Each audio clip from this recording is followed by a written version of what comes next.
बसमधली शेवटची जागा भाग 2. जे बसमधून उतरतात ते खरंच उतरतात का? रिया वाचली होती, पण ती परत आली नव्हती. त्या रात्रीनंतर रियाला झोप लागत नव्हती. डोळे मिटले, तिला एकच गोष्ट दिसायची. 2:17 कुठलाही घड्याळ पाहिलं, फोन, लॅपटॉप, ऑफिस स्क्रीन.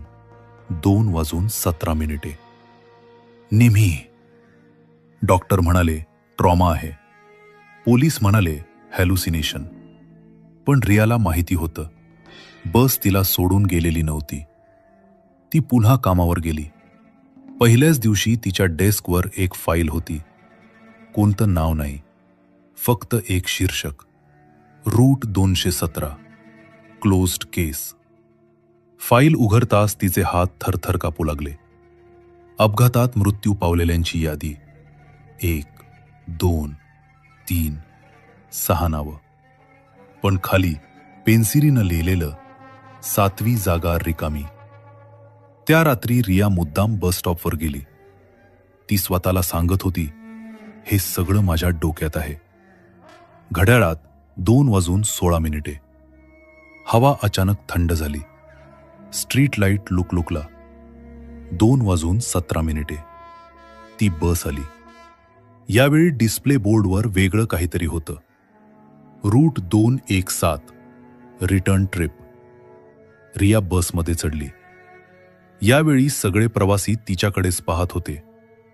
6 चेहरे, ओळखीचे, तेच जे फोटोमध्ये होते. समोर बसलेली ती मुलगी हळूच म्हणाली, तू उतरली होतीस. तिचे डोळे काळे होते, पण आम्ही नाही. रिया मागे सरकली. मग मी जिवंत कशी आहे? बस हलकेच हसल्यासारखी कंपली. ड्रायव्हरची आकृती हळूहळू वळाली.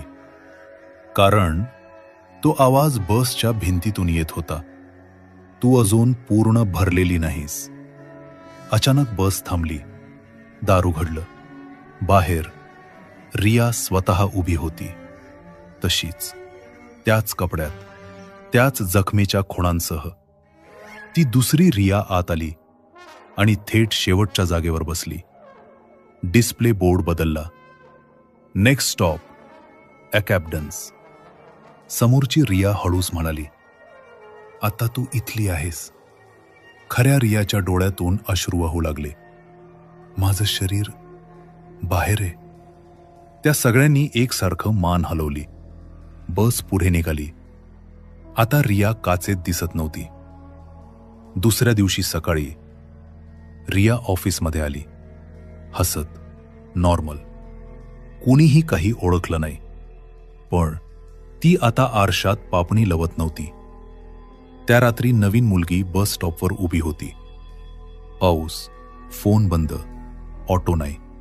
2:17. बस आली.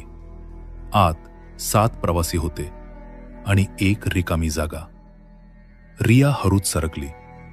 तिने कुजबुजून म्हटलं, ड्रायव्हरकडे पाहू नकोस. क्रमशः. कथा स्टुडिओ, हॉरर स्टोरीज. पुढचा भाग लवकरच, कारण बसमधली शेवटची जागा अजून भरलेली नाही.